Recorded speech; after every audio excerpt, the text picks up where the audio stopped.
السلام علیکم دوستو، آج میں آپ کو رشتے مضبوط کرنے کا آسان فارمولہ بتاتا ہوں۔ ویڈیو میں اینڈ تک میرے ساتھ جڑے رہیے گا۔ ہر انسان اپنی زندگی میں ایک مضبوط، پرسکون اور خوشگوار رشتہ چاہتا ہے، چاہے وہ شادی شدہ زندگی ہو، دوستی ہو یا گھر کے دوسرے تعلقات ہوں۔ لیکن اکثر ہم یہ نہیں سمجھ پاتے کہ یار یہ چھوٹی چھوٹی باتیں، انداز گفتگو اور روزمرہ کے رویے ہمارے رشتوں کو بنا دیتے ہیں یا ان کا بیڑا غرق کر دیتے ہیں۔ دراصل کبھی لا علمی میں ایسی باتیں کہہ دیتے ہیں جو دل کو چوٹ پہنچا دیتی ہیں، اور کبھی ایک چھوٹی سی تعریف کسی کے پورے دن کو خوبصورت بنا دیتی ہے۔ اور یہی وہ جگہ ہے جہاں ایک سادہ مگر مؤثر اصول، یعنی 5:1 یا 1:5 کا اصول یہ جو ہے لاگو ہوتا ہے۔ یہ ہمارے تعلقات کو بہتر بنانے میں بہت امپورٹنٹ رول پلے کرتا ہے۔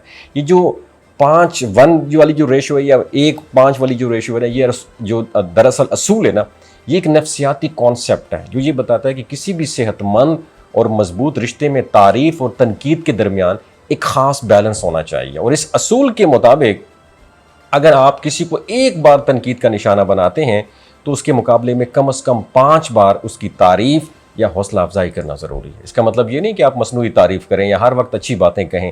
مقصد یہ ہے کہ مثبت رویہ منفی باتوں پر غالب رہے۔ اور عام طور پر ہمارے گھروں میں کیا ہوتا ہے کہ ہم زیادہ تر توجہ مسٹیکس، غلطیوں پر فوکس کرتے ہیں۔ اگر کوئی کام ٹھیک ہو جائے تو ہم خاموش رکھتے ہیں، لیکن جیسے ہی کوئی کمی نظر آئے فوراً نشاندہی کر دیتے ہیں، اور یہ عادت آہستہ آہستہ رشتوں میں دوری پیدا کر دیتی ہے۔ اور اس کے برعکس جب آپ کسی کے اچھے کام کو اپریشیٹ کرتے ہیں، اس کی کوشش کو امپورٹنس دیتے ہیں اور اس کی تعریف کرتے ہیں تو کیا ہوتا ہے؟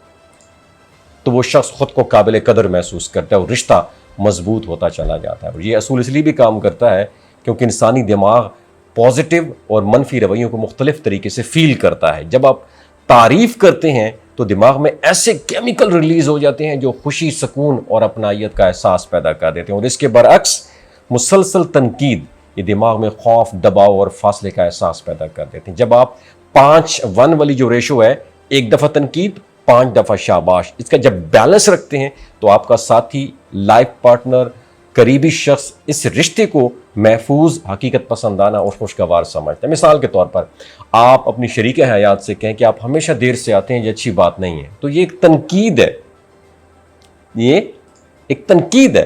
لیکن اگر آپ اس کے ساتھ یہ بھی کہیں مجھے آپ کی محنت اور رسپانسبلٹی کا احساس بہت اچھا لگتا ہے، آپ گھر کے لیے بہت کچھ کرتے ہیں، تو یہ تعریف اس کی تنقید کے امپیکٹ کو بیلنس کر دیتی ہے۔ اس طرح چھوٹی چھوٹی باتوں پر شکریہ ادا کرنا، مسکرا کر بات کرنا یا کسی کی تعریف کرنا اس ریشو کو برقرار رکھنے میں ہیلپ آؤٹ کرتا ہے۔ یہ جو اصول ہے یہ یقین مانے صرف میاں بیوی کے رشتے تک محدود نہیں ہے، بلکہ والدین، بچوں، دوستوں، حتیٰ کہ کام کی جگہ پر بھی اتنا ہی افیکٹو ہے۔ اگر والدین بچوں کو ہر وقت ڈانٹتے رہیں گے تو بچے میں خوف اور ضد پیدا ہو سکتی ہے، لیکن اگر وہ اس کی چھوٹی چھوٹی کامیابیوں کو بھی اپریشیٹ کریں گے تو بچے کا اعتماد بڑھے گا، اس کا رویہ بہتر ہو جائے گا۔ ایک اور اہم بات یہ بھی ہے کہ تعریف دل سے ہونی چاہیے، نہ کہ رسمی انداز میں۔ اگر تعریف میں خلوص ہوگا تو اس کا امپیکٹ کئی گنا بڑھ جائے گا۔ اس طرح تنقید بھی نرم اور مثبت وے میں ہونی چاہیے تاکہ سامنے والا اسے انڈرسٹینڈ کر سکے، نہ کہ اسے دل برداشتہ ہو جائے۔ کوشش کریں آپ کے الفاظ میں نرمی ہو، اس طرح تنقید بھی نرم اور مثبت انداز میں کرنی چاہیے تاکہ سامنے والا اسے سمجھ سکے، نہ کہ اس کا جو ہے ذہن برباد ہو جائے۔ اور آج سے اس 5:1 والی جو ریشو ہے یا 1:5 والی جو ریشو ہے، اس اصول کو اپنی زندگی میں شامل کریں اور دیکھیں آپ کی زندگی کس طرح خوشگوار ہوتی ہے۔ ویڈیو اچھی لگی ہو، کنجوسی نہیں، یہ بھی تو شاباش ہے یار، مجھے بھی تو شاباش کی ضرورت ہے کہ نہیں؟ میں سارا دن آپ لوگوں کو موٹیویٹ کرتا رہتا ہوں۔ اپنا خیال رکھیے گا، ویڈیو شیئر ضرور کیجیے گا۔ Thank you so much.